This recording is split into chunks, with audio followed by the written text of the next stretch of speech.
tout le monde, c'est Pierre. Oh, mais tu vois là, il y a Jean-Pierre qui arrive. Salut. Comment ça va? Ça va et toi? Ah, c'est super, je suis content de te revoir. Moi aussi. Bon, alors attends, je vais te raconter un truc extraordinaire. Sais-tu qu'entre la rue Émile Zola et Saint-Gin, un train privé a été construit par Mathieu Michon? Non, mon cher Pierre, tu me l'apprends. Et je parie que cette ligne de chemin de fer portait son nom. Exactement. Alors, c'est son fils Michel qui a supervisé les travaux entre 1902 et 1904. Ce monsieur Michel Michon habitait rue Fédherbe, quelque part par là dans le Wavrin. Allez, viens, je t'emmène pour une balade de 18 km. Alors attention, hein, monsieur Michon, la ligne droite, il connaissait pas. Hein. Départ de Don, et ensuite direction Wavrin. Virage jusqu'à la gare de Saint-Gin, près du château d'eau qui existe toujours. Hein. On franchit la RN 41 jusqu'à la gare de Fournes. Direction gare d'Herly. On franchit encore la RN 41 jusqu'à la gare de Huy. Direction gare de Marquis. On refranchit la RN 41 jusqu'à la gare d'Illy.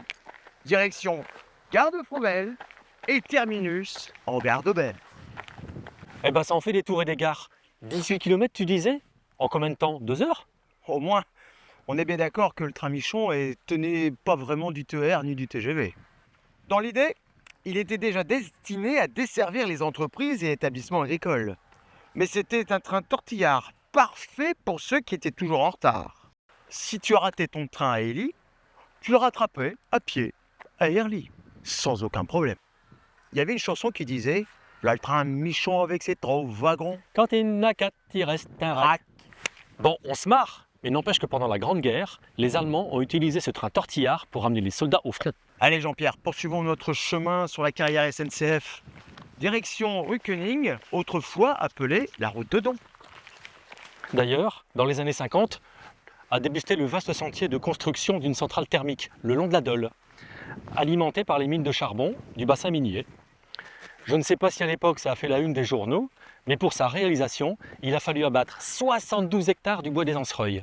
L'édification s'est faite en 2 temps. Une première phase opérationnelle en 1959, 2 cheminées et 2 réfrigérants, et une seconde phase, après notre naissance, en 1969, 2 autres cheminées, 2 autres réfrigérants.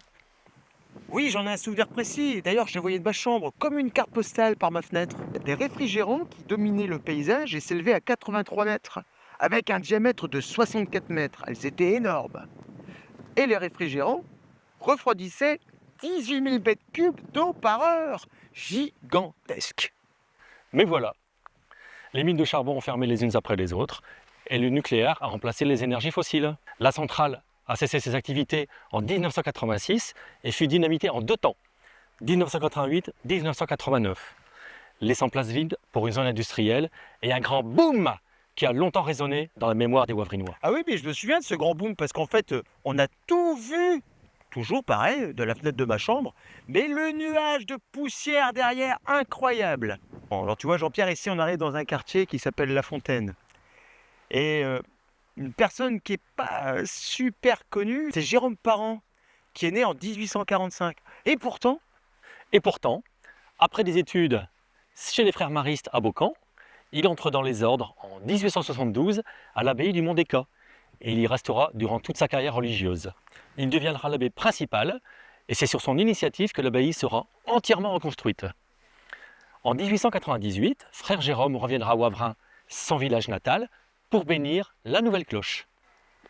allez Jean-Pierre, retour au point de départ, et en fait, qui n'était pas une gare mais une halte.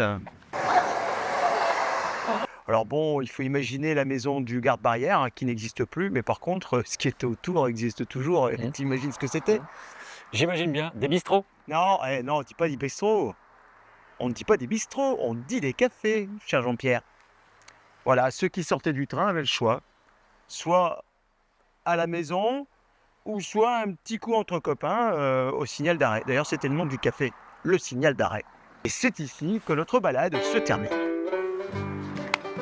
Mon cher Pierre. Mon cher Jean-Pierre, bonne continuation!